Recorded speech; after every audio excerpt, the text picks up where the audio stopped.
समय समीक्षा।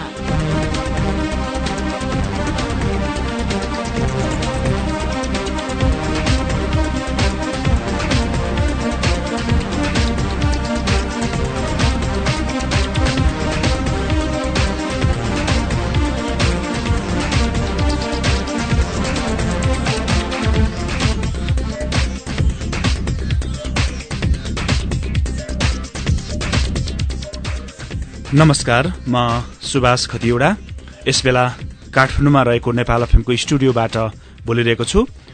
नेपाल एफएम नेटवर्कको यो कार्यक्रम समय समीक्षा काठमाडौँ र काठमाडौँ आसपासका जिल्लाहरूमा नेपाल एफएम 91.8 बाट, त्यसैगरी नेपाल एफएम नेटवर्कमा सामेल भएका देशका विभिन्न रेडियो स्टेशनबाट पनि तपाईले यो कार्यक्रम सुनिनु भएको छ। हाम्रो अनलाइन प्रसारण www.nfm.com.np मा गएर संसारका विभिन्न ठाउँमा बसेर यो कार्यक्रम सुनिनु भएको छ। तपाई जहाँ हुनु भए पनि, जसरी यो कार्यक्रम सुनिनु भएको भए पनि, कार्यक्रम समय समीक्षामा तपाईलाई हार्दिक स्वागत छ।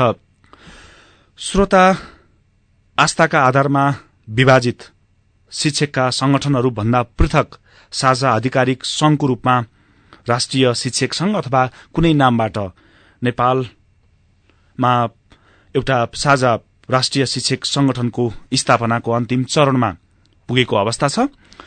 नेपाल राष्ट्रिय शिक्षक संगठनको 18औं राष्ट्रिय परिषद बैठक भर्खरै गत भदौ 24 र 25 काठमाडौँमा सम्पन्न भएको छ र यसले त्यो राष्ट्रिय संगठन निर्माणमा समेत महत्वपूर्ण निर्णयहरू गरेको छ। त्यसैगरी शिक्षा क्षेत्रका पछिल्ला जल्लाबल्ला समस्याहरूलाई सम्बोधन गर्नको निम्ति यस क्षेत्रका सरकारवालाहरूको ध्यान आकृष्ट हुने गरी केही विषयहरू समेत यसले उठाएको छ। यति बेला 34,000 विद्यालयमा 2 लाख शिक्षक सामुदायिक विद्यालयमा अध्यापन गरिरहेका छन्। यो तथ्याङ्क पनि निजी स्रोतमा रहेका शिक्षकहरूभन्दा बाहेकको तथ्याङ्क हो। त्यसैगरी संस्थागत विद्यालयमा अध्यापन गराउने शिक्षकहरूको संख्या पनि बढ्दै गइरहेको छ। समग्रमा हामी आज शिक्षा क्षेत्रका अहिलेका जल्लाबल्ला समस्याहरूमा पनि केन्द्रित हुन्छौं। मुलुक संघीय प्रणालीमा जाने तयारी गरिरहँदाखेरि शिक्षा क्षेत्रले यो विषयमा कतिको चासो र सरकार राखेर छलफल र बहस गरिरहेको छ, यो विषय कतिको आफैमा महत्वपूर्ण हो, हामी त्यसमा पनि केही चर्चा गर्छौं। नेपालको शिक्षा गुणस्तरीय भएन भन्दा, अर्थात नतिजा राम्रो आएन भन्दा सबभन्दा बढी आलोचना शिक्षकहरूलाई लगाउने गरिन्छ। शिक्षकलाई दोष दिने गरिन्छ। पढाउने भन्दा शिक्षकले बढी राजनीति गर्यो भन्ने आरोप पनि लगाउने गरिन्छ। हामी त्यसको पनि हामीसँग आज जो अतिथि हुनुहुन्छ उहाँको हामी विचार लिने प्रयत्न गर्छौं। हामीसँग नेपाल राष्ट्रिय शिक्षक संगठनका महासचिव लक्ष्मण शर्मा हुनुहुन्छ। लक्ष्मण शर्मा यति बेला हाम्रो स्टुडियोमा आउनु भएको छ। कार्यक्रम समय समीक्षामा यहाँलाई हार्दिक स्वागत छ। धन्यवाद सुभाषजी।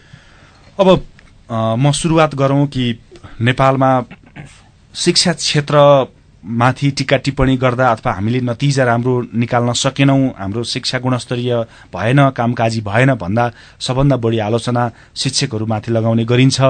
राजनीति गर्यो, पढाउने कुरामा ध्यान दिएन, सबभन्दा बढी जिम्मेवारी शिक्षकले लिनु पर्थ्यो भन्ने सन्दर्भ तपाई उपस्थित भएका कतिपय कार्यक्रमहरूमा पनि यो तीखो टिप्पणी हुने गरे होला। यो सन्दर्भमा तपाई के भन्न चाहनुहुन्छ? अब गुणस्तरको कुरा गर्दाखेरि एकदम सजिलो, सबैले बुझ्ने तरिका के हो भने गुणस्तर भने अब प्रतिफल, आउटपुट हो, हैन? हजुर। अब गुणस्तरीय आउटपुट प्राप्त गर्नका लागि दुईटा चिज, गुणस्तरीय इनपुट र गुणस्तरीय प्रोसेस हुनु पर्यो। लगानी पनि गुणस्तरीय, प्रक्रिया पनि गुणस्तरीय हुनु पर्यो। त्यसकारण हामी कहाँ किन आउटपुट चाहिँ गुणस्तरीय आइरहेको छैन भन्ने चिज, इनपुटमा के हो, कुन कुन फ्याक्टरमा हामी कति इनपुट गरिरहेछौँ, कसरी इनपुट गरिरहेछौँ, त्यो कति क्वालिटीयुक्त छ। अर्को प्रोसेसमा भने मूलत त्यो स्कुलभित्र कक्षा कोठाभित्र विद्यार्थीसँग हुने इन्ट्रेक्सनका कुरा हो। त्यो प्रोसेसमा चाहिँ हाम्रो रोल, टिचर समुदायको रोल बढी हुन्छ। अब त्यो चिज कति गुणस्तरीय भयो भएन भन्ने चिज चाहिँ टिचर कस्तो मान्छेलाई टिचर बनाइया छ, कस्तो तालिम दिइया छ, कस्तो ठाउँमा कस्ता सामग्रीहरू राखेर पढाइया छ, कस्तो करिकुलम छ, यो सबैसँग जोडिने चिज हो। तैपनि फेरि म केबाट चाहिँ स्केप हुन्न भाग्दिनँ भनेदेखि शिक्षकले नै हो गुणस्तर दिने कुरो मूलत। त्यसको लागि इन्भाइरोमेन्ट चाहिँ बनिदिनु पर्यो, बनाउनु पर्यो भन्ने कुरा हो। अब हामी कहाँ अहिले हामीले गरेको लगानी, पैसाको मात्रै कुरा गर्दाखेरि पनि त्यो टोटल लगानीको चाहिँ 80 भन्दा 90 सम्म पैसा तलबमा खर्च हुँदो रहेछ, होइन, काम गर्नका लागि मात्रै भनेर। गुणस्तरका लागि अरू इफेक्ट भने जस्तो टिचिङ मेटेरियलहरूको कुरो भयो, यसलाई तपाईँले संकेत गर्नुभएको जस्तो अहिले पनि नेपालको समग्र बजेटमा, राष्ट्रिय बजेटमा शिक्षा क्षेत्रलाई विनियोजन गरेको त्यो प्रतिशतमा जाँदा 15-16% करिब हाराहारीमा होला। त्यसको अधिकांश अथवा 80-90% चाहिँ प्रशासनिक खर्चमा जान्छ भन्न खोज्नु भएको हो। तलबमा जान्छ, ठुलो पैसा तलबमा जान्छ। त्यस कारण अलि चलमलाउन सक्ने स्थिति नै बन्द रहन्छ। गुणस्तरको लागि अलिकति इन्भेस्ट बढाउँ, अलिकति के गरौँ भनेर तान्ने ठाउँै हुँदैन। जस्तो भन्नुहोस् न, एउटा स्कुलमा म मेरो कक्षालाई राम्रो बनाउनका लागि, गुणस्तरीय बनाउनका लागि अलिकति मार्कर पेन लिनु पर्यो, ड्रइङ पेपर चाहियो मलाई, म आज अर्कै ढङ्गले पढाउँछु, ग्रुपमा केटाकेटीलाई इन्टरेक्ट गराउँछु, छलफल गराउँछु भन्नका लागि न त्यो टिचरले त्यो खर्च गर्न सक्ने स्थिति छ, न होइन स्कुलले नै गर्न सक्ने। सबै टिचरका लागि त्यो चिजहरू मैले एकदमै सस्तो सजिलो चिजको कुरा गरेँ कि। अब यहाँनिर जाँदाखेरि नि लक्ष्मण शर्मा, तपाईँ आफै पनि करिब 2 दशकदेखि विद्यालयको शिक्षक हुनुहुन्छ, आज तपाईँ एउटा प्रधानाध्यापक भएर पनि त्यो अनुभव हासिल गर्नुभयो।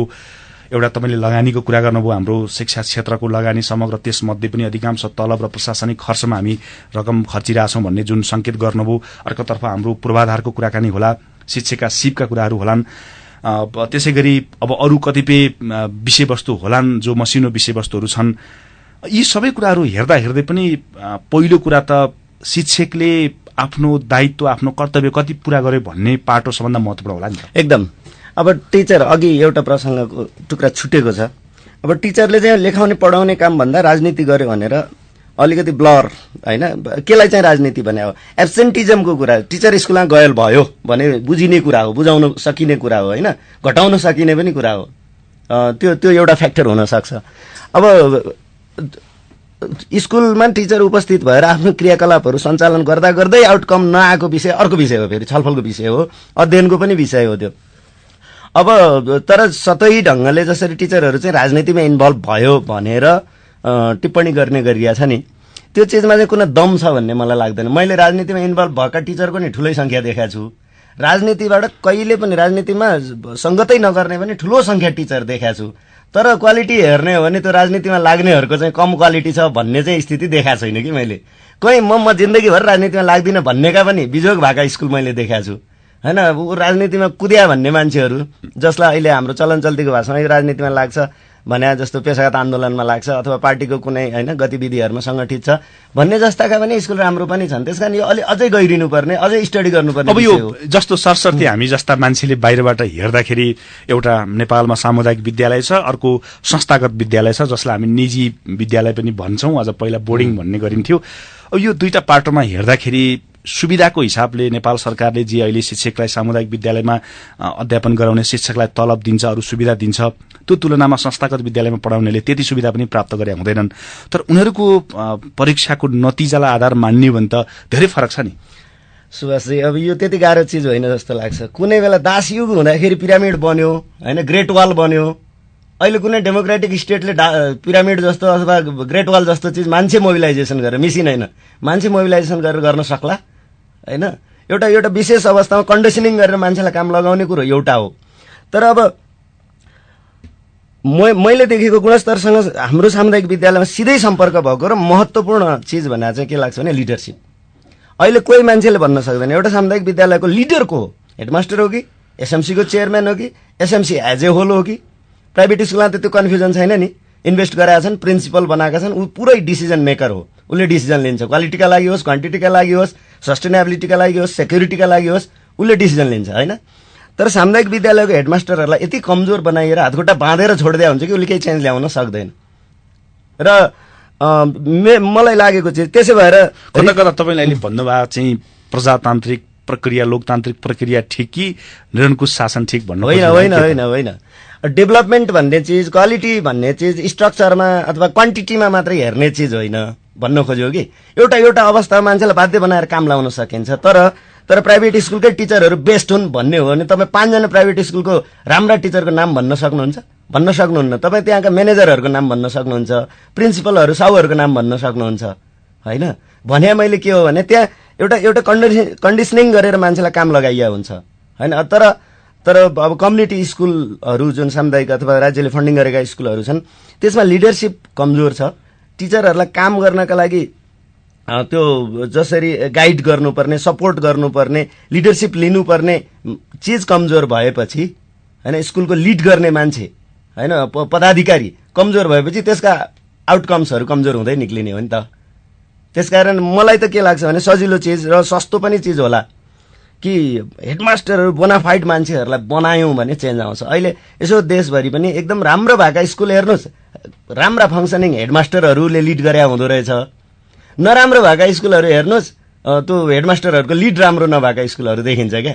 यो मेरो यो 2 दशकभन्दा बढीको अनुभवले पनि देखाएको चिज हो कि राम्रा मान्छेहरू, लिडरसिप क्वालिटी भएका, राम्रो लिडरसिप क्वालिटी भएका मान्छेहरूलाई हेड टिचर बनाउनु भने रिजल्टमा चेन्ज आउँछ। तर त्यसैलाई त्यो रिजल्ट छ नि, रिजल्ट विभिन्न फ्याक्टरका आधारमा राम्रो नराम्रो आउँछ।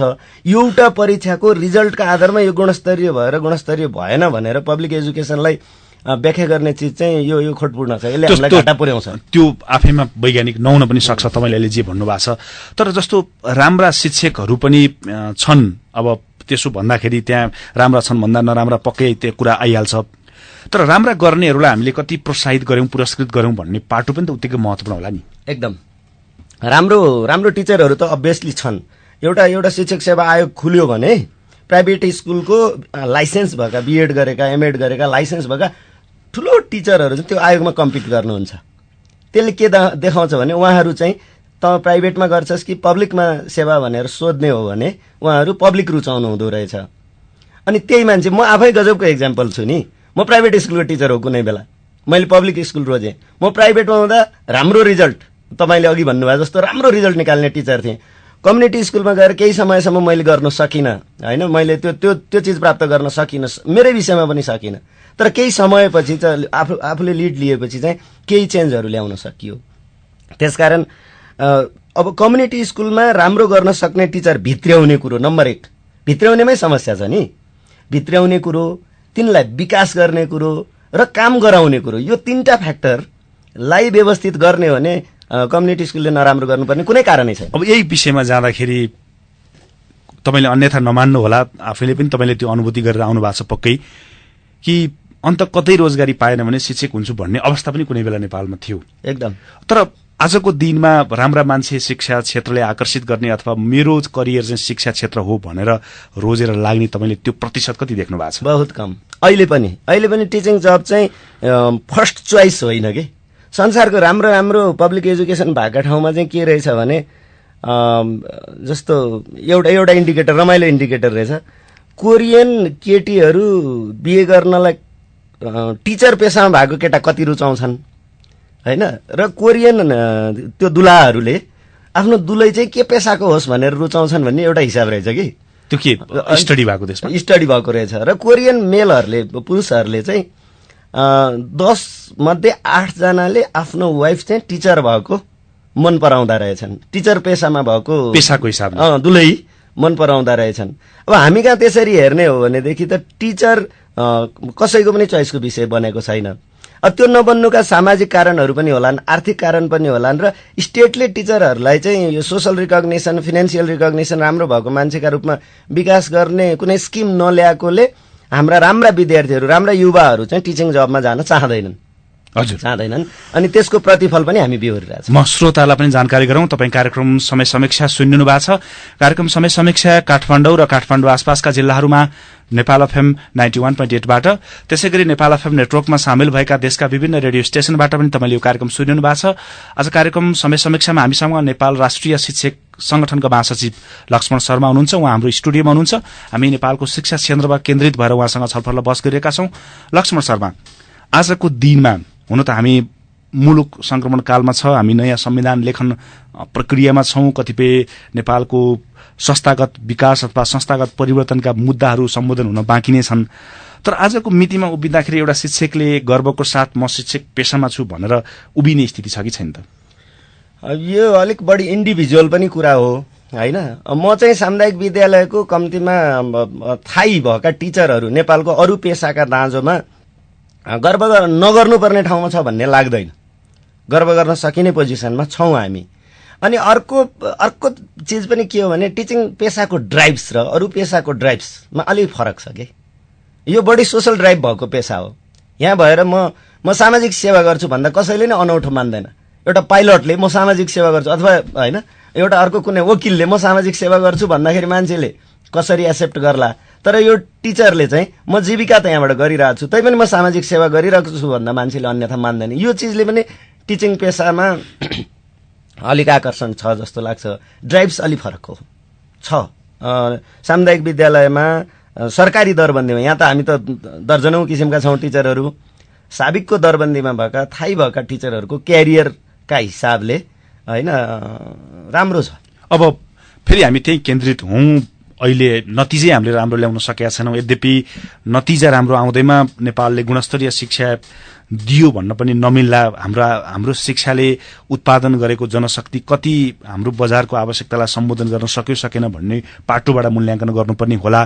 त्यो अहिलेको दिनमा त नेपालको मात्रै नभएर अहिलेको ग्लोबल मार्केटमा हाम्रो उत्पादन कति बिक्न सक्यो सकेन भन्ने पाटोबाटै समीक्षा गर्नु पर्ला। तर जस्तो हाम्रो के त संरचनागत सुधारको आवश्यकता छ, नीति नियम ऐन कानूनमा संशोधनको आवश्यकता छ, हाम्रा जुन संस्कारबाट हामी हुर्केर आयौं त्यसमा सुधारको आवश्यकता छ। तपाईको आफ्नो अनुभव के छ त्यसमा? हाम्रो शिक्षामा सुधारको लागि एउटा चिज त अब शिक्षा के हो भन्ने चिज चाहिँ हाम्रो अलिक वेल डिफाइन्ड नभएको जस्तो लाग्यो।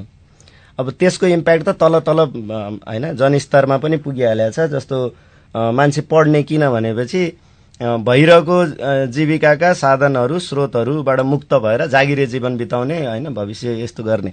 हाम्रो जे चिज हो हाम्रो वरिपरिको चिज त्यसकै बेटरमेन्टको लागि हामीले अझ बेटर ढंगले लाग्नका लागि हाम्रो आन्तरिक क्षमता सुदृढीकरणका लागि पढ्ने भन्ने चाहिँ त्यो जनस्तरमा बनेको छैन। त्यो नबन्नुको पछाडि जनस्तरको धारणा निर्माण पनि स्टेटबाट भयो। हाम्रो जस्तो देशमा स्टेटबाट भएको मूलतः।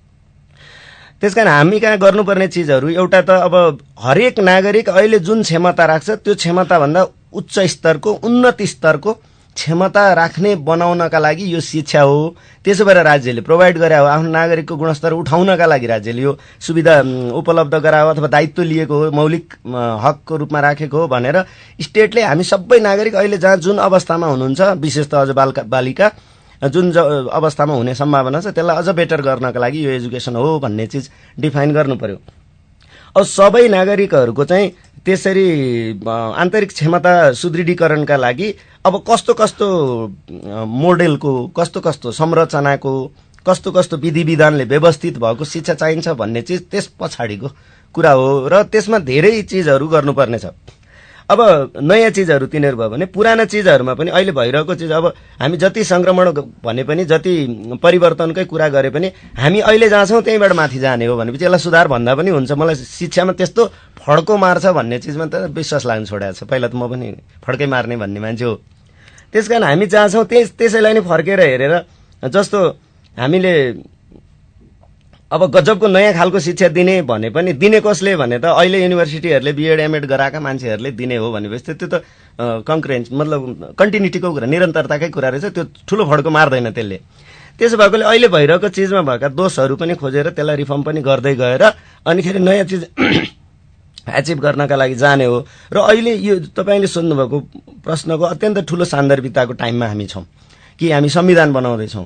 त्यति मात्र हैन शिक्षा ऐनको अहिले प्रचलित ऐनको नि 8औं संशोधन गर्दैछौं। दोस्रो कुरा अन्तर्राष्ट्रिय स्तरमा ईएफए भनेर 2001 देखि 15 सम्मका लागि जुन अभ्यास गर्यौं सबैको लागि शिक्षा त्यसको पनि टाइम सकिँदैछ र अब 2015 पछि कस्तो शिक्षा हुनु भन्ने बारेमा हामी बहस छेड्दै छौं। त्यति मात्रै होइन एसएसआरपी भनेर त्यो ईएफए का लक्ष्य उद्देश्यहरू प्राप्त गर्नका लागि यहाँ रणनैतिक जुन योजना बनाइएको थियो त्यसको पनि टाइम थपेर टाइम सकिएर अहिले थप्या छ 2 वर्षका लागि भनेर थप्या छ। यी सबै चिजले अब आउने दशकका लागि अथवा हुन सक्छ 15 वर्षका लागि पनि जस्तो ईएफए को पोस्ट 2015 भने 15 वर्षका लागि बन्ने सम्भावना छ। त्यसैभएर संसारभरि शिक्षामा अब सुधारको टाइम भएको छ र नेपालमा संविधानै बन्दैछ भनेपछि त यो सबै चिजले के भन्छ भने अब संरचनागत सुधारको एकदम ठूलो फड्को मार्ने बेला भएको छ। त्यसकारण अब कसिएर जमेर अध्ययन गरौं, समीक्षा गरौं र भोलिका लागि चाहिँ हाम्रो अब नयाँ नेपाल भन्यौ नि हामीले नयाँ नेपालका लागि एप्रोप्रिएट एजुकेसन कस्तो होला, उपयुक्त खालको शिक्षा कस्तो होला, शिक्षाको मार्फत नयाँ नेपाल कसरी बनाउने होला भन्ने चीजमा बहस गर्ने एकदमै त्यो समय हो, उपयुक्त समय हो। अब यही कुरा गर्दा तपाईहरू सायद विद्यार्थी हुँदाखेरि पनि यी शब्दहरू सुन्नुभयो, हामीले पनि सुन्यौं कि रोजगारमूलक शिक्षा, वैज्ञानिक शिक्षा, जनवादी शिक्षा, जे शिक्षा भने पनि अब आजको दिनमा नेपाललाई चिन्ने, नेपाललाई बुझ्ने अथवा हामी कृषिमा आश्रित छौं, 2/3 नागरिक कृषिमा आश्रित छौं, त्यसको उत्पादकत्व चाहिँ 1/3 पनि मुस्किलले भइरहेको यो जे अवस्था छ, हाम्रो यो वास्तविकताको तस्बिरलाई नपढाउने तर अरू देशका शिक्षा प्रणालीबाट चाहिँ हामीले फोटोकपी गरेर पढाइरहेछौं भन्ने तर्क राख्ने पनि छन्। तपाईलाई के लाग्छ यो सन्दर्भमा? हो, एकदमै हो। अब जस्तो यो अहिले हामीले दिइरहेको शिक्षाको जरो खोतल्दै जाने हो भने त्यो मैकाले शिक्षा नीति भन्छ इन्डियातिर हैन, ब्रिटिसहरूले रेकमेन्ड गरेको, त्यसको पनि जरो खोज्दै जाने भएदेखि औद्योगिक क्रान्तिका बेलामा 2टा गुण भएको मान्छे चाहिएछ। त्योभन्दा अगाडि त शिक्षा भने धार्मिक कार्य थियो, जस्तो हाम्रो गुरुकुलहरू अथवा गुम्बा मस्जिदमा जसरी पढाइन्छ त्यस्तै थियो। मरेपछि स्वर्ग जानका लागि मान्छेलाई तयार गर्ने हैन। औद्योगिक क्रान्तिले 2 खालका, एउटा सिप भएका, अर्को अनुशासन भएका 2 खालका मान्छे चाहिएछ। त्यसले गर्दा उनीहरूले के गर्यो भने त्यस्तो सिपालु कामदार, अनुशासित कामदार निर्माण गर्नका लागि जुन शिक्षाको डिजाइन गरेका थिए, लगभग त्यसलाई अलिक डेन्टिङ पेन्टिङ गरेर क्यामोफ्लाइज गर्दै अनि मैकाले शिक्षा नीति बनेर आयो, जहाँ त्यो तहगत अवस्थालाई स्वीकारिएको होस् हैन। कक्षा कोठादेखि नै क्रिटिक्स गर्नेहरूले, आलोचना गर्नेहरूले भन्छन् कि भोलि कामदारको रूपमा फ्याक्ट्रीभित्र जाँदा सुपरभाइजरका मातहत रहेर कसरी उसले चाहिँ काम गर्नुपर्छ भन्ने चिज सिकाउनका लागि स्कुलमै त्यो टिचर चाहिँ सुपरभाइजरको रोलमा र विद्यार्थी कामदारको रोलमा बनाएर सिकाउँछौ तिमीहरूले, आलोचकहरूले भन्ने कुरा हो। तर महत्त्व राख्छ यो कुराले पनि। अब त्यो टाइपको शिक्षाबाट आयौँ हामी र त्यसले चाहिँ के गर्यो भने हिजोका कुरा, अनुशासनका कुरा सिकाउँदाखेरि खर्च कम पनि लाग्ने रहेछ, मान्छे ओबिडियन्ट बन्ने सम्भावना, आज्ञाकारी बन्ने पनि सम्भावना हुने रहेछ, कल्चर ट्रान्सफर भए त्यसलाई भन्ने पनि हुने रहेछ। त्यसले गर्दा च्यालेन्जिङ वर्कफोर्स बनाउने शिक्षा हामीले दिएनौँ। सस्तो हामी अब आर्थिक रूपले कम फन्डिङ गरेका कारणले नै हो हामी अहिले 13.14 भन्दा मुनि 13 को बीचमा लगानी गरिरहेछौँ शिक्षामा यो वर्ष, र त्यो चाहिँ 17 तिरबाट तल झर्दै आएको छ। अनि अब तपाईले भन्नुभयो जस्तै आम नागरिकको पेशागत सिप बढाउने खालको नलेज मात्र हैन, पेशागत सिप स्किल बढाउने, बिहेभियर चेन्ज गर्ने तहको शिक्षा दिनका लागि चाहिँ हामीले फन्डिङ बढाउनु पर्छ। अनि त्यो फन्डिङ बढाउन नचाहँदाखेरि चाहिँ अनि शास्त्रीय खालकै शिक्षामा हामी रुमलिँदै रहेछौँ। अहिलेसम्म हाम्रो भइरहेको त्यही हो। हामी चाहिँ बेरोजगार जनशक्ति उत्पादन गरिरहेछौँ। हजुर, एकदम बेरोजगार। अब जस्तो 30-40 लाख युवाहरू विदेशमा काम गरिरहेछ भन्छ।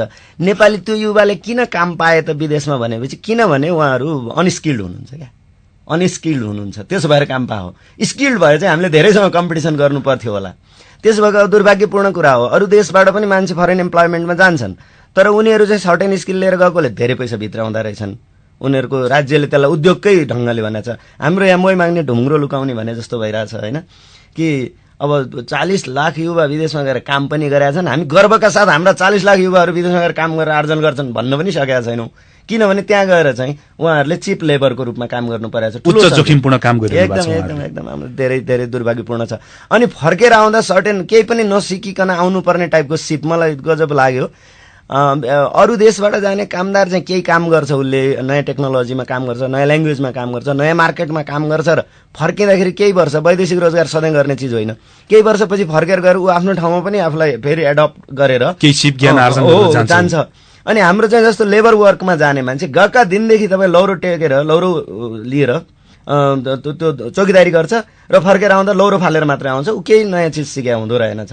त्यस्तै कन्स्ट्रक्सन लेबरमा जानेहरूको पनि लगभग त्यही कुरा हो। उसले ल्याउने भनेको ऊ युवा उमेरमा जान्छ, प्राउड भएर फर्किन्छ। अनि त्यो पैसा आएर पनि पैसा पनि कहाँ खर्च भएको छ यहाँ धेरै अब डिबेट। अब यही तपाईले जानेर संकेत गर्न खोज्नुभयो, मैले कति यो श्रोताले कसरी बुझ्नुभयो।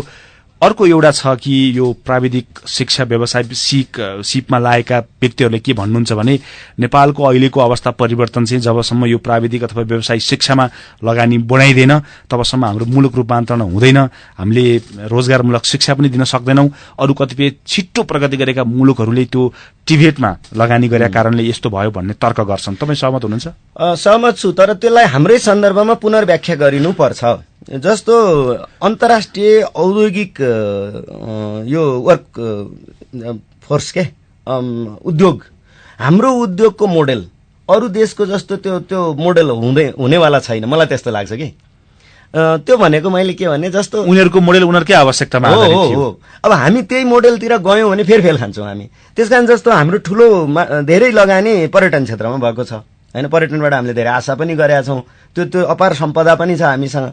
अब त्यसमध्ये पनि माउन्टेनरिङ टाइपको होइन पर्यटन हाम्रो स्ट्रेन्थ हो। संसारको 10वटा ठुला अग्ला पहाड मध्ये हामी कहाँ छ 8वटै मात्र, के अरे 8वटा समेत हामी कहाँ छ भनेपछि त्यसकारण अब एउटा मिडल इस्टको कुनै कन्ट्रीले इन्डस्ट्रियलाइजेसन गर्यो भने अथवा होइन अथवा सिङ्गापुरको कुरा गर्ने हो भने तिनीहरूले जुन खालको टिभी गरेर युवाहरू तयार गरेर मार्केटमा लगे, हामी त्यसकै कपी गर्नेतिर लाग्यो भने फेरि फस्छौँ होइन। त्यसकारण हाम्रो युवाहरूले प्राप्त गर्ने प्राविधिक व्यावसायिक शिक्षाले चाहिँ मेरो विचारमा हाम्रै रिसोर्सेसको सपोर्ट गर्ने टाइपको हुनु पर्यो। त्यसले जलस्रोतको क्षेत्रमा धेरै काम गर्न सक्ने हुनु पर्यो, पर्यटनको क्षेत्रमा धेरै काम गर्न सक्ने हुनु पर्यो होइन। अब हाम्रै माउन्टेन नलेजमा आधारित स्किलहरू दिनु पर्यो, हाम्रो माउन्टेन रिसोर्सेसमा आधारित कृषि क्षेत्र एउटा एकदमै महत्त्वको क्षेत्र हो, त्यो सबैका लागि पनि काम लाग्न सक्छ, संसारका अन्यत्र पनि। तर हाम्रो कृषि फेरि अरूको भन्दा अलिक फरक पनि छ फेरि। त्यसो भएकोले हाम्रो आफ्नै स्रोत साधनमा र आवश्यकतामा आधारित भएर सिकाउने कुरो त हो नि। अब थ्योरी लिनु मजासित भन्छ नि, नलेज बेस त स्किलको कुरा हुने। त्यही कुरालाई चाहिँ हाम्रो बजारले के मागिरहेछ भन्ने कुरा चाहिँ हामीले स्टडी गरेर अध्ययन गरेर त्यतातर्फ चाहिँ त्यो शिक्षा अथवा हाम्रो चाहिँ जसले शिक्षा लिन खोजिरहेछ उनीहरूलाई त्यतातर्फ आकर्षित गर्ने प्रयत्न हाम्रो अहिलेसम्म हुन सकेको छैन। अब अर्को एउटा चिज छ कि धेरै मान्छेलाई शिक्षाले अर्थतन्त्र निर्माण गर्छ भन्छन्, म चाहिँ त्यो अलि फरक मत राख्छु। अर्थतन्त्रले शिक्षालाई होइन निर्माण गर्ने पनि रहेछ कि। अनि अब हाम्रो बजारले के मागेको छ भन्ने चिज चाहिँ हाम्रो बजार कस्तो छ त भन्ने चिजमा भर पर्छ। हाम्रै बजार अहिले धेरै हाम्रो देशका इन्भेस्टरले इन्भेस्टमेन्ट चाहिँ केमा गरेका छन् त, वैदेशिक रोजगारमा गरेका छन्। अनि त्यो विद्यार्थीहरूका लागि त्यो फरेन कन्सल्टेन्सी विदेशमा पढ्न जाने भने त्यो पनि त्यो पढ्न जाने भन्ने मात्र हो। कतिले गएर पढेर कतिले के डिग्री लिएर फर्केर आयो भन्ने हो भने बिजोग छ। जुन देशमा पढ्न भनेर गएका छन् त्यहाँदेखि जाने हो भने त म्याकडोनाल्डको काउन्टरमा केएफसीको काउन्टरमा भेटिन्छ त यहाँबाट पठाएको विद्यार्थी। कतिले कति पढिरहेछन् र होइन फर्केर के नलेज लिएर के डिग्री लिएर कुन युनिभर्सिटीको डिग्री लिएर आउला भन्ने त्यो भिन्दै पाटो छ फेरि। त्यसकारण हाम्रो मार्केटकै क्यारेक्टरिस्टिक डिफाइन भइसकेको छैन। भन्नाले हामीले अध्ययन अनुसन्धान अलिकति चाहिँ यो त्यो पाटोमा जहाँ लगानी गर्नुपर्ने हो त्यो गर्न सकेका छैनौँ। हो, अब हाम्रै मार्केटको चाहिँ के हो त, जस्तो जलस्रोतको कुरा गर्ने भए केही खरब रुपियाँ चाहियो भने पनि हामी विदेशी कम्पनी नै ल्याउनु पर्छ भनिरहेछौँ। हाम्रो मार्केटले सक्दैन, त्यो गजबको कुरा हो नि त्यो। हुन्छ, यो हामी कुराकानीलाई निरन्तरता दिनेछौँ। हामी कार्यक्रमको दोस्रो खण्डमा यो तपाईहरूले जुन अहिले राष्ट्रिय एउटा पेशागत संगठन बनाउने जे प्रयत्न गरिरहनु भएको छ, त्यसै गरी हाम्रो आगामी हामी संगीतमा जाँदाखेरि शिक्षा कस्तो हुने भन्ने विषय पनि एउटा चर्चाको विषय बन्या छ, बहसको विषय बन्या छ। हामी त्यसमा केन्द्रित हुन्छौँ। म श्रोताहरूलाई जानकारी गरौँ, तपाईँ कार्यक्रम समय समीक्षा सुनिनु भएको छ। कार्यक्रम समय समीक्षामा आज हामीसँग नेपाल राष्ट्रिय शिक्षक संगठनका महासचिव लक्ष्मण शर्मा हुनुहुन्छ। हामी केही समय विश्राम लिन्छौँ कार्यक्रम समय समीक्षामा, त्यसपछि यो कुराकानीलाई हामी फेरि अगाडि बढाउनेछौँ।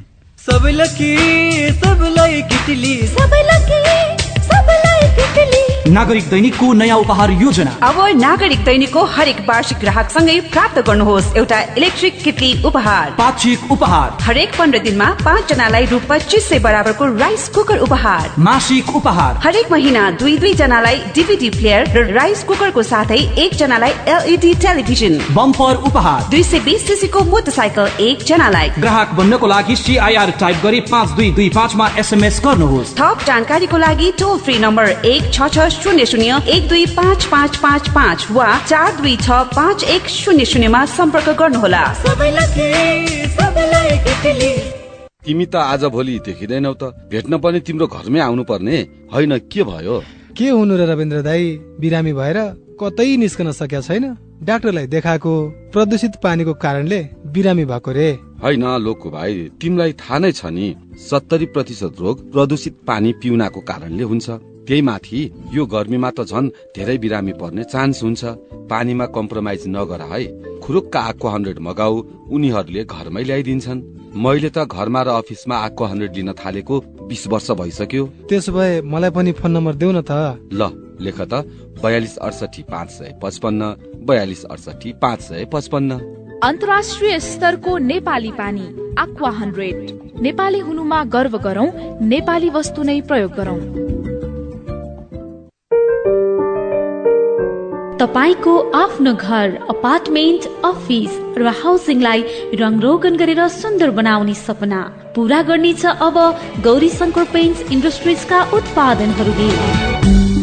यहाँ उत्पादित 20 केजीको फुलवासी डिस्ट्याम्पर मात्र रु 1999 र बाहिरी वालको लागि एक्सटेरियर इमल्सन मात्र रु 6000 मा पाउन सक्नुहुनेछ। त्यसका लागि गौरी शंकर पेन्ट्स इन्डस्ट्रिजका नजिकीका डिलरहरूसँग सम्पर्क राख्नुहोस् र आफ्नो सुन्दर सपना सजाउनुहोस्। के तपाईँ प्यारालाइसिस, मुख बाङ्गिने, टाउको दुख्ने, माइग्रेन, हार्ट जोर्नी तथा नशा सम्बन्धी विभिन्न रोगहरू, बात, घाँटी, ढाड दुख्ने, साइटिका, आँखा सम्बन्धी रोगहरूबाट पीडित हुनुहुन्छ? यदि हुनुहुन्छ भने आउनुहोस्, हामी तपाईलाई दक्ष चिकित्सकहरूद्वारा विश्व स्वास्थ्य संगठनबाट मान्यता प्राप्त चिनी आकुपञ्चर, अकुप्रेसर तथा भोक्जिभूषण पद्धतिबाट तपाईको समस्याको समाधान गर्छौं। सम्पर्क स्थान काठमाडौँ अकुपञ्चर तथा अकुप्रेसर क्लिनिक, कालीमाटी, सोल्टी मोड, सोल्टी होटल जाने बाटो। समय बिहान 8:30 देखि 6 बजेसम्म। सम्पर्क फोन 4274 114 4274 114।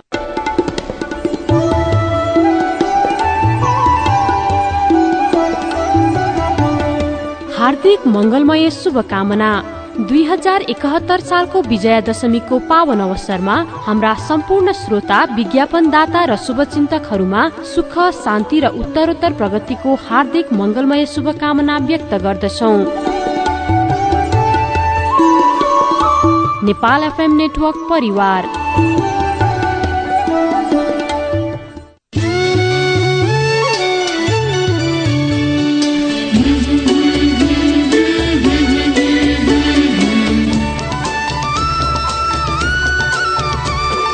नेपाल एफएम 91.8 नयाँ नेपालको समावेशी रेडियो।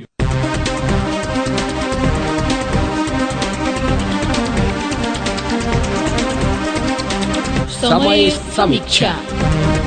विश्रामपछि कार्यक्रम समय समीक्षामा यहाँलाई पुनः हार्दिक स्वागत छ। कार्यक्रम समय समीक्षा काठमाडौँ र काठमाडौँ आसपासका जिल्लाहरूमा नेपाल एफएम 91.8 बाट, त्यसैगरी नेपाल एफएम नेटवर्कमा सामेल भएका देशका विभिन्न रेडियो स्टेशनबाट पनि तपाईले यो कार्यक्रम सुनिनु भएको छ। हाम्रो अनलाइन प्रसारण www.nfm.com.np मा गएर संसारका विभिन्न ठाउँमा बसेर यो कार्यक्रम सुनिनु भएको छ। कार्यक्रम समय समीक्षामा आज हामीसँग नेपाल राष्ट्रिय शिक्षक संगठनका महासचिव लक्ष्मण शर्मा हुनुहुन्छ। हामी शिक्षा क्षेत्रका पछिल्ला जल्दा बल्दा विषयहरूमा केन्द्रित भएर उहाँसँग छलफल बहस गरिरहेका छौं। लक्ष्मण शर्मा, अब यो तपाईहरूले पछिल्लो समय विभिन्न राजनैतिक पार्टीहरूसँग आस्था राख्ने शिक्षकहरूका आफ्ना संगठनहरू थिए, ती संगठनहरूको एउटा साझा संगठनको रूपमा एउटा नयाँ राष्ट्रिय संगठन बनाउन खोज्दै हुनुहुन्छ। यो तपाईहरूले के आधारमा, कुन चाहिँ आवश्यकता महसुस गरेर निर्माण गर्न खोज्नुभयो? अब नेपालको पेशा, यो शिक्षकहरूको पेशागत संगठनको कुरा गर्दाखेरि संगठित रूपले, सचेत रूपले 2036 सालमा हाम्रो नेपाल राष्ट्रिय शिक्षक संगठन इस्टाब्लिस भएपछि सुरु हुन्छ अनि 47 सालतिर आएर त्यो बेला चाहिँ एउटा पेशा एउटा संगठन, एउटा पेशा एउटा युनियन भन्ने सिद्धान्तमा आधारित थियो। 47 सालतिर आएपछि होइन, विचारका आधारमा संस्थाहरू निर्माण गरेर अनि मिल्ने काम सँगै गर्नुपर्छ भन्ने हिसाबले मूलतः नेपाल शिक्षक संघ स्प्लिट भएर टुक्रेर, संगठनबाट टुक्रेर उहाँहरूले हामी प्रजातन्त्रवादी शिक्षकहरूको संस्था भनेर हिँड्नुभयो। भनेपछि एक दशक चाहिँ पेशाको हिसाबले मात्रै युनियन बन्यो, त्यहाँ आस्था छिरेन, सबै आस्था एउटैमा अटे। हजुर, तर एक दशक पछाडि प्रजातन्त्र स्थापना पछाडि चाहिँ फरक खालको एकदम। उहाँहरूले उहाँहरूको हिस्ट्रीसँग पुरानो कता 22-24 सालतिर पनि जोड्नुहुन्छ, त्यो म त्यति धेरै राख्दिनँ, त्यो बारेमा जानकारी राख्दिनँ। अनि त्यस पछाडि अब आस्थाका आधारमै बनाउने भने अरू पनि बनाउन सकिन्छ भनेर 5वटा जति संस्थाहरू भएको देखिन्थ्यो फ्लोरमा 47 पछाडि। अनि 57 सालमा शिक्षा ऐनको 7औं संशोधन भयो।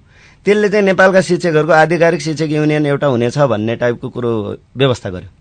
त्यसो गरेपछि अब हामी 5-6वटा संस्था लिएर इनएफेक्टिभली, होइन, असर प्रभाव दिन नसक्ने गरी एक्लै एक्लै बस्नुभन्दा बरु यो 5वटा संस्थाहरूको एउटा अम्ब्रेला बनाएर जाउँ न त, विभाजित हुनुभन्दा संगठित रूपमा अगाडि बढाउँ।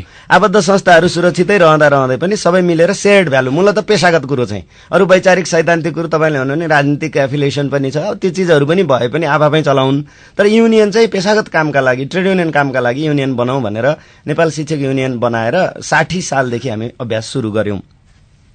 र 62-63 को आन्दोलनले के गर्यो त भनेपछि फेरि नयाँ शक्तिहरू, पहिचानमा आधारित शक्ति र अब तत्कालीन नेकपा माओवादीसँग गाँसिएकाहरू आएपछि उहाँहरू युनियनमा सिधै इन्भल्भ हुन चाहनु भएन।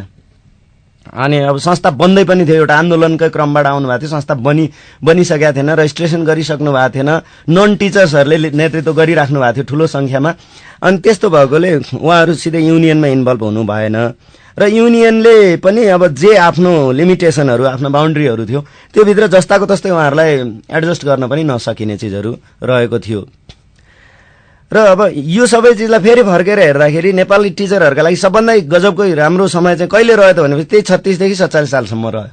पञ्चायतको त्यस्तो एकदम निर्मम दमनको बेलामा 12 जना त टिचरहरू मारिएका छन् पञ्चायतकालमा यही पेशागत संगठनको काममा। अनिखेरि हजारौंको जागिर गएको छ हैन, कतिजना पुनर्बहाली गरियो, कतिपय अहिले पनि पुनर्बहाली गर्न सकिएको छैन।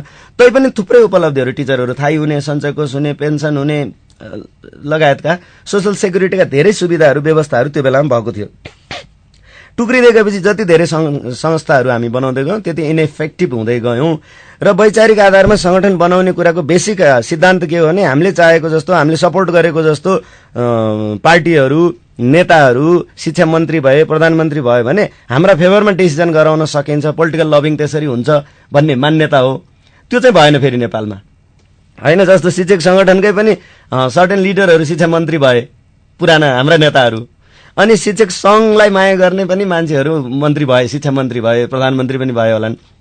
तर टिचरहरूको जीवनमा केही पनि परिवर्तन आएन, शिक्षाकै क्षेत्रमा पनि सकारात्मक चिज हेर्न पाइएन। अघिल्लो खण्डमा हामीले भन्यौं नि, यो सबै अब गुणस्तरको कुरा, हाम्रो उत्पादनमा क्वेसन उठेको कुरा भनेको यी चिजहरूसँग गाँसिएर अहिले आइपुगेको चिज हो नि त। त्यसमा शिक्षामा पनि राम्रो भएन, शिक्षकलाई पनि राम्रो भएन। त्यसो भएर अब पछिल्लो पटक माओवादीहरू सत्तामा आएर हैन, प्रचण्ड, बाबुरामजी पनि प्रधानमन्त्री भइसकेपछि चाहिँ अनि गणतान्त्रिकमा इन्भल्भ भएका साथीहरू पनि ल हुने रहेनछ हैन, हामीले चाहेको जस्तो हुने रहेनछ। अब मधेसमा शिक्षक संगठनहरू बन्यो, मधेसी मान्छेहरू, नेताहरू शिक्षा मन्त्री पनि हुनुभयो। यो सबै चिजले हामीलाई 68 सालतिर के रिड गरायो भने अब सबै हामी जुटे केही गर्न सकिन्छ, नत्र गर्न सकिँदैन भनेर हामीले अहिले कार्यगत एकता भन्ने शब्द हैन बढी चर्चामा छ। कार्यगत ढंगले हामी टिचरका पेशागत मागहरूमा छलफल सुरु गर्यौं र उस्तै रहेछ सबैको।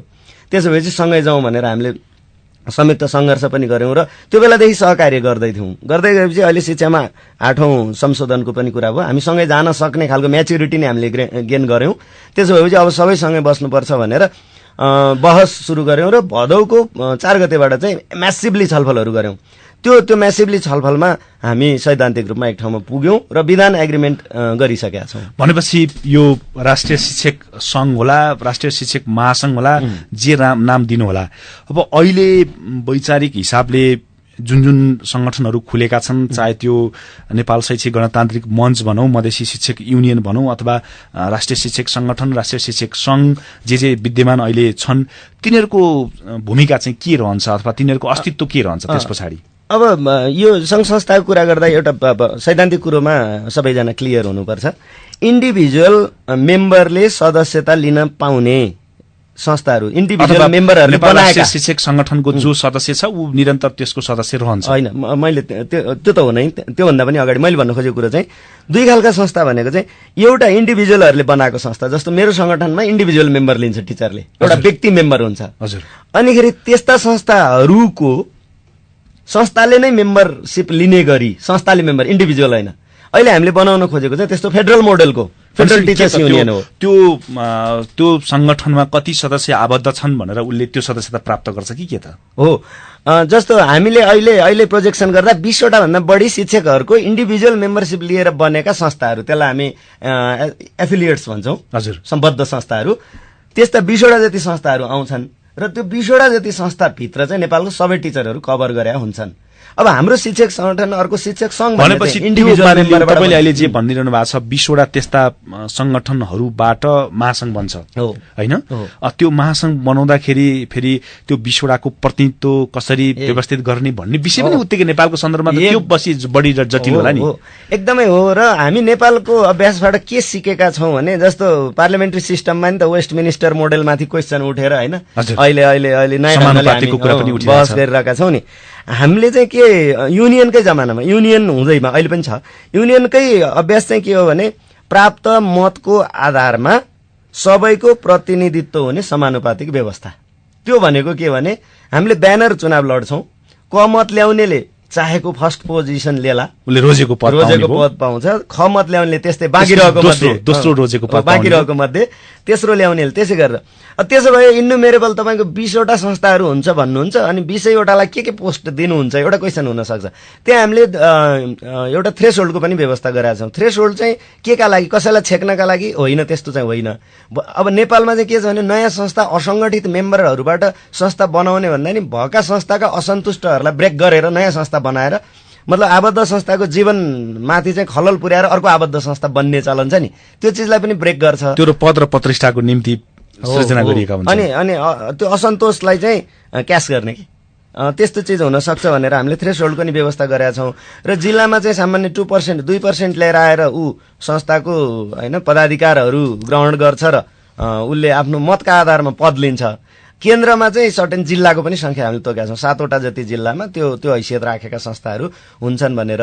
अनि हामी चाहिँ पदहरू अलिक धेरै नै हुनेछ। र अब यसको बेसिक प्रिन्सिपल चाहिँ के बुझ्नुस् भने अहिले अब जो छुट्टा छुट्टै संस्था, मेरो अर्गनाइजेसन भयो, अर्को अर्गनाइजेसनहरू भयो, पोलिटिकल एफिलिएसनका आधारमा छन् है भनेर तपाईहरुले भन्नुभएको छ। मेरो एनएनटीका लागि तपाईले भन्नुभएको कुरा मिल्दैन। हामी त्यस्तो कसैसँग पनि डाइरेक्ट एफिलिएटेड छैन। अरूले छोड्दै जाँदा हामी एउटा कलरको देखिनु चाहिँ स्वाभाविकै हो, तर हामी बन्दै एउटा कलरको चाहिँ बनेका होइनौं। र तपाईले संकेत गर्न खोज्नु भएको ती 20 वटा होला 22 वटा बडा ती संगठनहरू पनि कुनै न कुनै हिसाबले वैधानिकता चाहिँ तिनीहरूले प्राप्त गर्नुपर्छ भन्नु हो। एकदम थ्रेशहोल्डको कुरा भित्र त्यो पनि छ। उहाँहरू रजिस्टर्ड हुनुपर्छ, उहाँहरूले मिनिमम त्यो मेम्बरहरू उहाँहरूको हुनुपर्छ, जिल्लागत रूपमा पनि राष्ट्रिय रूपमा पनि। र अर्को निजी क्षेत्रको छुट्टै कुरा गर्न पनि सकिन्छ। निजी क्षेत्रको त्यो 2 लाख भन्दा बढी संख्यामा भएका टिचरहरू अनि स्कुलभित्र भएका नन टिचिङ स्टाफहरू, संस्थागत विद्यालयका हजुर शिक्षकहरूलाई पनि उहाँहरूलाई पनि त्यहाँ एडजस्ट गर्ने हामीले व्यवस्था गरेका छौं। तर त्यो संरचना चाहिँ उहाँहरूका लागि अलि फरक हुन्छ। यहाँलाई जानकारी छ नेपालमा चाहिँ प्राइभेट इन्स्टिट्युसनहरू कम्पनी एक्टबाट नि गएका छन्। स्कुल कम्पनी हो भने त कम्पनीको बेसिक प्रिन्सिपल त्यसले मान्नुपर्छ। त्यो भने प्रतिष्ठान स्तरको मजदुरको युनियन हुनु पर्यो, त्यहाँ ट्राइप्याड मोडलमा डिबेट हुनु पर्यो। त्यो भने सरकार, विद्यालयको म्यानेजमेन्ट पक्ष र टिचर युनियन पक्ष। अहिले तपाईहरुले यो जसरी जे विधि प्रक्रिया अवलम्बन गर्नु भएको छ, सबैको सहभागिता प्रतिनिधित्व सुनिश्चित होस् भनेर अलिकता फ्लेक्सिबल नीति पनि बनाउनु भएको छ। अब 7 वटा जिल्लामा कम्तीमा 2% शिक्षकहरू पुगेमा त्यो चाहिँ राष्ट्रिय संगठनमा आबद्ध हुन पाउने जे व्यवस्था गर्नु भएको छ, यो भन्या चाहिँ के त अब भोलि सरकारसँग अथवा पेशागत हक हितको निम्ति छलफल बहस गर्ने, अधिकार माग्ने अथवा शिक्षा क्षेत्रको प्रगति उन्नतिको निम्ति पहल प्रयत्न गर्ने चाहिँ यो आधिकारिक राष्ट्रिय संगठन हुन्छ हो। एउटा चीज अहिलेको कम्प्लेक्सिटी, मैले धनुषाको कुरा सुनिरहेको थिएँ। धनुषामा चाहिँ शिक्षकहरूको पेशागत संगठन भनेर मिटिङमा 16 वटा संस्थाको प्रतिनिधित्व गरेर, अरू जिल्लामा अझ त्योभन्दा बढी छ भनेर हाँस्दै हुनुहुन्थ्यो कोही साथीहरू। त्यसकारण अहिले प्रशासनलाई, शिक्षा प्रशासनलाई नै अप्ठ्यारो के हो भने कुन संस्थालाई मात्रै बोलाउने, कति छन् संस्थाहरू हैन। त्यसकारण स्टेटले पनि, हुन त स्टेटका सर्टेन कमजोरीले गर्दा यो बढी भएको पनि होला, त्यसको त्यताबाट नि त्यो बढ्नलाई गरेको छ, बढ्नलाई वातावरण बना मलजल चाहिँ गरेको छ स्टेटले पनि। तर स्टेटलाई पनि टिचरहरूको हामी प्रतिनिधिमूलक संस्था हौं भनेर एउटा संस्था आउनु चाहिँ महत्त्वपूर्ण हुन्छ हैन। त्यो एउटा सजिलो हुन्छ एउटा चीज। अर्को चीज चाहिँ शिक्षकहरूको आबद्ध संस्थाको बीचमा प्रतिस्पर्धा छ नि हैन। शिक्षकहरूले राजनीति यसलाई भन्छ, संघ संगठन बीचमा प्रतिस्पर्धा, एन्टो र अर्कोको बीचमा प्रतिस्पर्धा। त्यो चीजबाट मुक्त युनियन हामी बनाउँछौं। अब बन्ने युनियनमा त्यो हुँदैन, अलरेडी उसको प्रतिनिधित्व संख्याका आधारमा हुन्छ र मिलेर काम गर्छन्। तेस्रो सबसे महत्त्वपूर्ण चीज चाहिँ त्यसले शिक्षकको पेशागत हकितको मात्रै काम गर्ने भएकोले हामी बीचमा प्रतिस्पर्धा त्यहाँ देखा पर्दैन, हामी मिलेरै काम गर्छौं। त्यस्तो हो, त्यो अवस्था रहन्छ। ठिक छ, तपाईलाई शुभकामना पनि छ कि राष्ट्रिय एउटा सबै आबद्ध हुने पेशागत हकितको सुरक्षाको निम्ति संगठन बनाउनुहोस्, जसले नेपालको शिक्षा क्षेत्रलाई पनि प्रगतितर्फ उन्मुख गराउन सहयोग पुर्याओस्। अब अर्को पाटोमा जाउँ कि अहिले हामी मुलुकको नयाँ संविधान निर्माण प्रक्रियामा छौं। दलका प्रमुख राजनीतिक दलका शीर्ष नेताहरूले बोल्नु भएको कुरामा विश्वास गर्ने हो भने 4 महिना पनि छैन संविधान आउनको निम्ति, हामी संहिताबाट पछाडि फर्किने अवस्था पनि छैनौं। त्यसो हुँदाखेरि हाम्रो आगामी संहितामा हाम्रो शिक्षा कस्तो हुने भन्ने विषयमा कतिको पर्याप्त छलफल बहस भइरहेछन् त? भएको छन् तर जति चाहिने हो त्यति भएको छैन। र अब संघीयतालाई मलाई टेक्निकल्ली मात्रै हेरियो भने फेरि गल्ती हुन्छ जस्तो लाग्छ। यो संघीयता सहितको नयाँ नेपाल जसलाई हामी भनिरहेछौँ, नयाँ खालको गणतान्त्रिक नेपाल बन्दैछ, त्यसमा हिजो 62-63 को आन्दोलन र त्योभन्दा अगाडि 7 सालदेखिका कुरा गर्नुहुन्छ, त्यो बेलादेखिका मान्छेका हाम्रा नेपाली नागरिकहरूका चाहिँ एस्पिरेसनहरू, भावनाहरू, होइन, आकांक्षाहरूलाई सम्बोधन गर्ने हो त्यसले।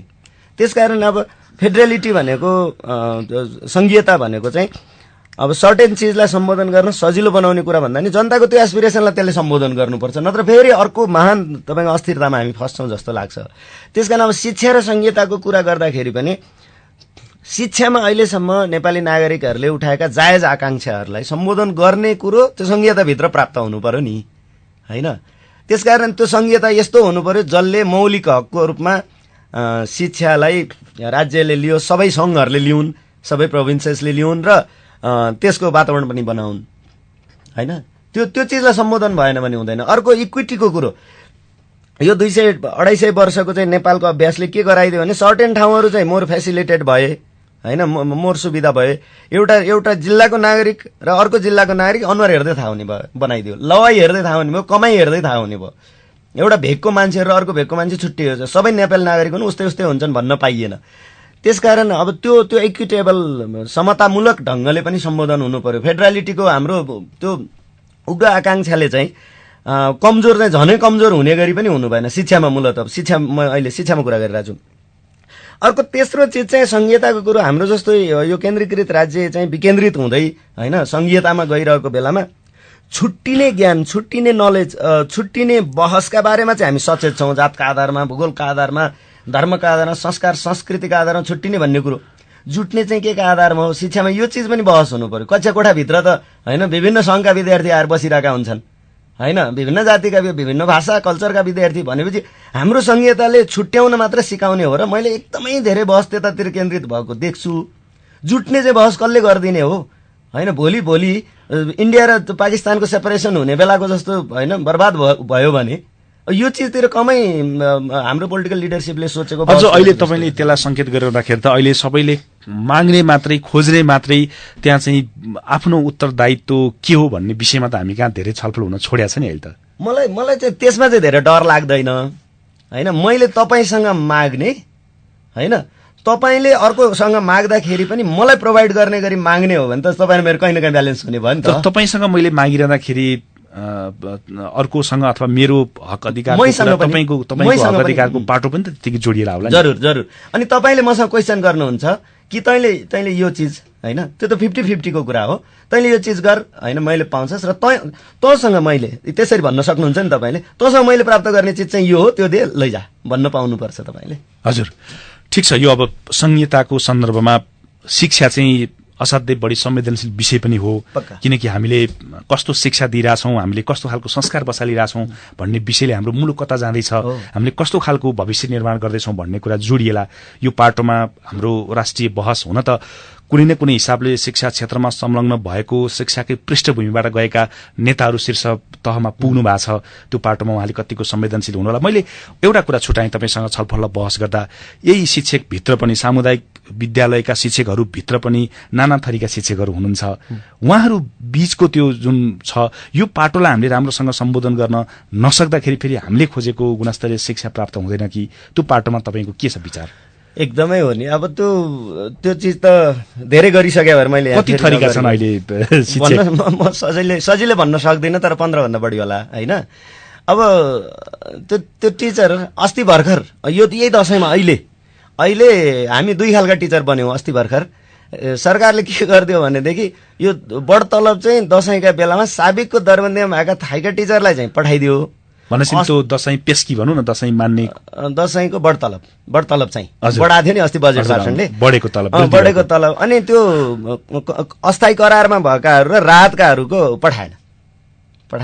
अनि एकदमै जमेर तपाईँको बहस गरेपछि अस्ति शिक्षक चाहिँ स्थायी भएकोले मात्रै बढी वृद्धि भएको तलब पाउने, अरूको हकमा त लागू भएन। अनि त्यसले गर्दा स्कुलमा के भयो त भनेदेखि पढाइ भइरहेको बेलामा अब एक खालका टिचर चाहिँ स्वाभाविक भयो होइन, बढेको तलब आयो। अनि अर्को खालका साथीहरू चाहिँ 70 जिल्लाभन्दा बढीमा चाहिँ कुदाकुद सदरमुकाम गएर शिक्षा कार्यालयमा ताला लगाउने टाइपको आन्दोलन दबाव सिर्जना गर्नुभयो। शिक्षा विभागमै पनि धर्ना बस्नुभयो र एक दिन अस्तव्यस्त भयो नेपालको पब्लिक एजुकेसन। अनिखेरि साँझ बसेर बहस गरेर टुङ्गाइयो फेरि होइन, पाउने गरी टुङ्गाइयो। भनेपछि अब यो शिक्षक कति खालको बनाउने र त्यसले के असर गर्छ भन्ने कुरामा त बनाउनेहरू बढी जानकार हुनुपर्छ। यो कसरी हुन पुग्यो 15 थरीका शिक्षक? यो कि हामीले त्यति आवश्यकता भएरै गरे हौं कि यो मान्छेका व्यक्तिका तजबिजका कारणले भए कि?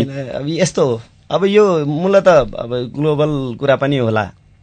जस्तो सार्वजनिक क्षेत्रमा चाहिँ सोशल सेक्युरिटी नदिने अथवा मार्केटको कन्ट्रोलमा छोडिदिने एउटा खालको आयो नि होइन। वर्ल्ड ब्याङ्कहरू IMFहरूले चाहिँ रिस्ट्रक्चरिङ गर्ने के आर्थिक पुनर्संरचना गर्ने भन्न थालेपछि चाहिँ नयाँ दरबन्दी क्रिएट नगर्ने, भएका मान्छेलाई थाहै नबनाउने, थाहै भए पनि सकेसम्म पेन्सन नदिने, पेन्सन धान्न सकिन्न भन्ने जस्ता चिजहरू आएपछि हाम्रा केही पोलिटिकल लिडरहरूले चाहिँ अब तत्कालीन अर्थमन्त्रीहरूले चाहिँ अब शिक्षा क्षेत्रमा थाहै हुने टाइपको दरबन्दी क्रिएट नगर्ने भनेर राहत साहतको परिकल्पना गर्न थाल्नुभयो होइन। अनि उच्च माध्यमिक सुरु भयो, उच्च माध्यमिकका टिचरलाई दरबन्दी दिएनन्, अहिलेसम्म पुँजीगत अनुदान मात्र होइन दिइरहेको छ। त्यसले एउटा खाल तयार गर्यो। अनिखेरि अस्थायी टिचर वर्षौंसम्म थाहै गराउन होइन सकेनन्, अनि त्यसले अर्को खालको तयार गर्यो होइन। अहिले आएर पछिल्लो समयमा चाहिँ हेड काउन्ट गरेर एकदम इफिसियन्सी, एजुकेसनभित्र इफिसियन्सी खोज्न थालियो र अब यो विद्यार्थीको संख्याका आधारमा टिचर पठाउने भनेर पुँजीगत अनुदान शिक्षा कार्यालयमा पठाउने, जहाँ विद्यार्थी धेरै छ त्यहाँ टिचर धेरै बनाउने भन्ने हिसाबले पैसा जान थालेपछि अर्को खालका ज्यालादारी टाइपका टिचरहरू होइन निर्माण गरियो। अनि अब निजी विद्यालयको छँदैछ, निजी विद्यालय पनि 2-3 खालका रहेछन्, ट्रस्टबाट चलेका, थाहै हुने टाइपका, सञ्चयकोष हुने खालका, अर्को केही पनि नहुने खालका होइन। त्यहाँ पनि ग्रेड छ के अरे, यी चिज ग्रेडिङ के प्राइभेट स्कुलहरू। अब यस्ता चिजहरूले गर्दा धेरै खालको टिचरहरू बनाइयो।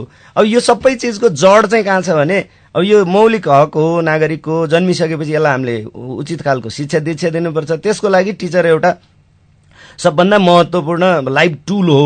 त्यसो भएकोले यो यस्तो खालको हुनुपर्छ भन्ने हामी कहाँ चाहिँ स्ट्रङ तपाईँको त्यो डिफाइन होइन टिचर को त्यो प्रोटेक्ट हाम्रो नजरमा नभए, स्टेटको नजरमा चाहिँ नेपाली टिचर यस्तो हुनुपर्छ जसले चाहिँ बालबालिकालाई यसरी शिक्षा दिएर भोलिको लागि असल नागरिक, सक्षम नागरिक बनाउँछ भन्ने प्रोटेक्ट हाम्रो त्यो नजर त्यस्तो नबनेकोले अनि विभिन्न जस्तो भयो नि चल्छ भन्ने कुराले यस्तो अवस्थामा पुग्यो।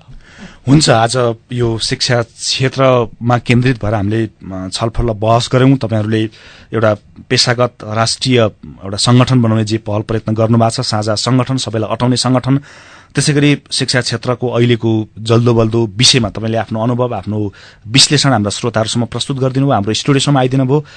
लक्ष्मण शर्मा, तपाईँलाई धेरै धेरै धन्यवाद। धन्यवाद सुभाषजी। अब यो विजयादशमी, दीपावली, नेपालको नयाँ वर्ष, अरू चाडबाडहरू यी सबै सन्दर्भमा सबै नेपाली टिचरहरूलाई, श्रोताहरूलाई म शुभकामना पनि दिन्छु र मलाई बोलाएर यहाँ शिक्षक संगठनका धारणाहरू सेयर गर्ने मौका दिनुभयो, त्यसको लागि धन्यवाद गर्छु। श्रोता तपाईँलाई पनि विशेष धन्यवाद। यति जेलसम्म कार्यक्रम समय समीक्षा सुनेर साथ दिनुभयो। आज हामीले नेपाल राष्ट्रिय शिक्षक संगठनका महासचिव लक्ष्मण शर्मासँगको कुराकानी तपाईँहरूको बीचमा प्रस्तुत गरौं। कार्यक्रम समय समीक्षाको प्रविधितर्फ सही पुर्याउने प्रेम लुइटेललाई धन्यवाद दिँदै कार्यक्रम समय समीक्षाबाट म सुभाष खतिवडा पनि बिदा लिन्छु। नमस्कार।